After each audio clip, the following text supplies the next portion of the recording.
Welcome to Sweet Life Beat Life. We hope this video helps. You start by confirming prerequisites and then begin the first actionable steps.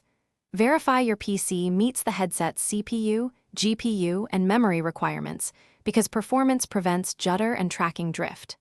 Next, open Windows Update and install any pending system updates, then download the Mixed Reality Portal. This app initializes drivers. Once done, plug the headset into a dedicated video port and pair controllers via Bluetooth or the supplied dongle. This immediate move gets tracking online and avoids later setup loops. You continue by completing the core environment and tracking configuration, which is the complex middle step. Launch room setup in the portal and select room scale or seated mode depending on your space. This defines the Guardian boundary so you don't walk into objects.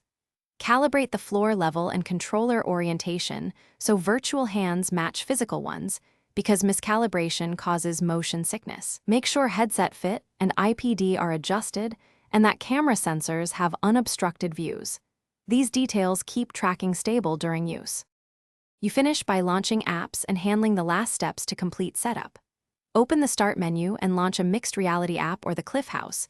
Use the Windows button on the controller to access system menus. If you need non-store titles, install Steam VR and bridge it to mixed reality for broader compatibility. Finally, one key troubleshooting tip. If tracking or controllers fail, restart the mixed reality portal, reset USB/HDMI cables, and update graphics and Bluetooth drivers. This simple reset resolves most issues quickly. Thanks for watching. Consider subscribing if we helped you.